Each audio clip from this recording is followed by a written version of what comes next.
J'ai inventé un concept théologique, ou philosophique, je ne sais pas trop comment on dit. Ça s'appelle la théorie du pot de yaourt. C'est ce que j'avance comme théorie à mes collègues lorsqu'ils me disent « Oui, les religions, ça provoque la guerre. Comment donc peux-tu être chrétienne alors que la religion chrétienne a fait couler tant de sang ?» Et alors, en général, je leur réponds avec la théorie du pot de yaourt, que je vais expliquer.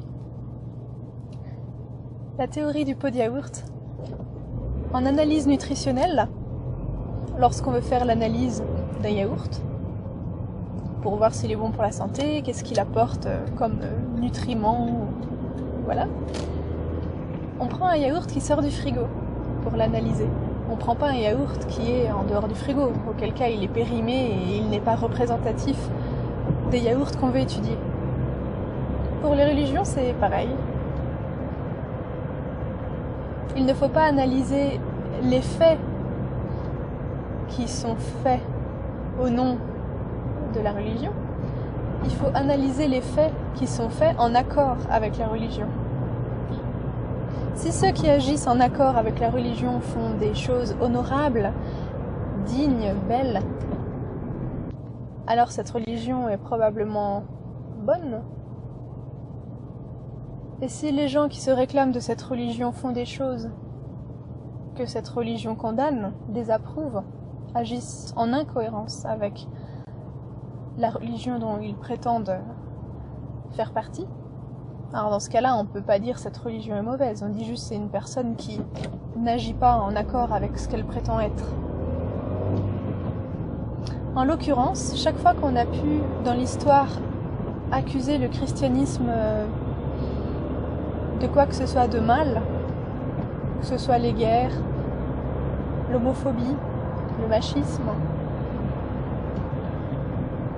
n'importe quoi qui est condamnable, on se rend compte qu'à chaque fois, les faits qui sont reprochés à l'Église en l'occurrence, c'est lorsque cette Église agissait en contradiction avec sa religion en fait, agissait en contradiction avec les enseignements de Jésus, qui sont pourtant écrits noir sur blanc dans la Bible, ou agissait tout simplement en contradiction avec l'Esprit de Dieu. Donc en ce sens, ma foi chrétienne n'a jamais été perturbée par tout le mal qui a pu être commis au nom de cette même foi chrétienne. Parce que, bon, pour ça évidemment il faut un peu connaître la Bible.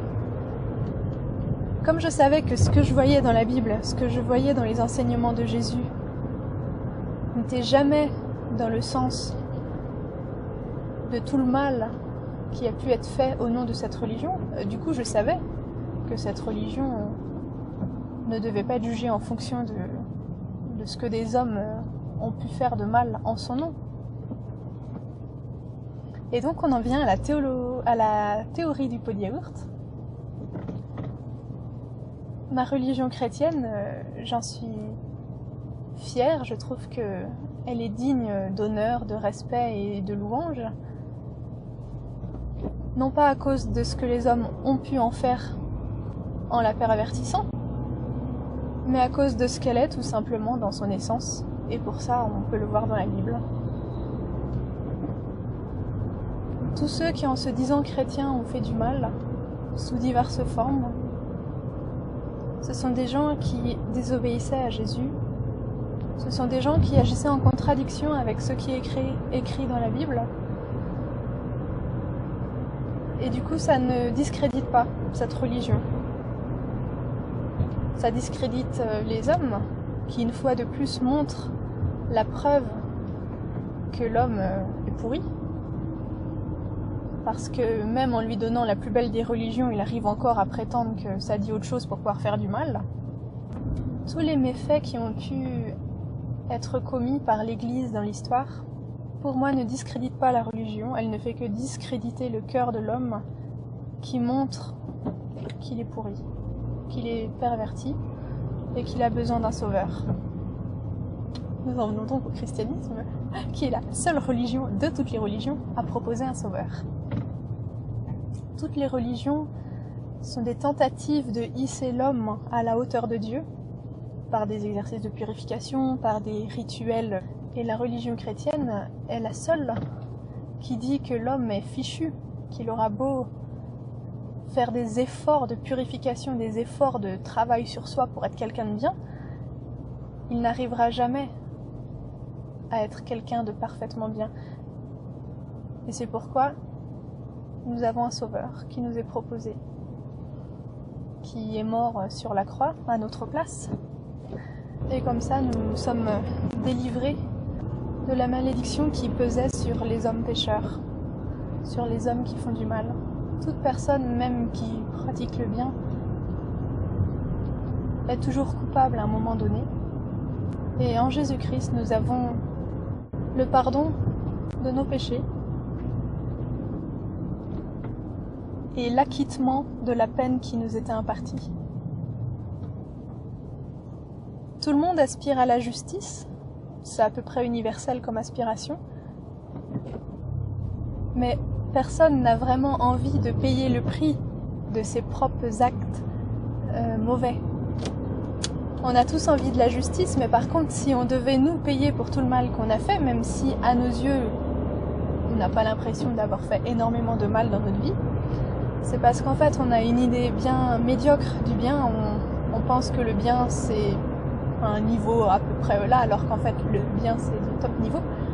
Et si on considère que le bien, c'est du top niveau, alors même la personne la plus parfaite en apparence, et même la meilleure des personnes sur la terre ne peut pas atteindre la perfection du souverain bien. Pourtant, Dieu, qui est parfaitement juste, a besoin que justice soit faite, puisque c'est dans sa nature même d'être juste. Et donc si l'homme est pécheur, et nous sommes tous pécheurs, alors il faut que la justice soit faite, sinon Dieu est injuste. Il faut que l'homme paye pour ses péchés. Le problème, c'est que l'homme ne peut pas payer pour ses péchés, autrement que par la mort, et comme Dieu nous aime, il veut nous délivrer de la mort. Et la seule personne qui était en mesure de nous délivrer de la mort, c'est Dieu, qui donc est venu sur la terre. Il a pris une forme humaine et il est mort d'une manière cruelle, ignoble, scandaleuse pour l'époque et pour la culture. Mourir sur la croix, c'était vraiment la pire des morts. Et ce qu'on ne sait pas trop, c'est qu'en fait, mourir sur une croix, c'est une mort atroce en termes de souffrance. Les personnes meurent d'épuisement et d'étouffement. Donc voilà, c'est de cette manière que Jésus est mort, pour souffrir dans son corps la peine qu'on méritait tous. Et c'est donc par la mort de Jésus en croix qu'on peut, par la foi, si on accepte ce sacrifice qui a été payé pour nous, qu'on peut être délivré du poids de nos péchés, délivré de ce besoin de justice, au sens payé pour nos péchés. Et du coup, Dieu nous délivre de la mort et nous offre la vie éternelle en sa présence, donc dans un lieu où l'amour et la paix règnent en ultime abondance.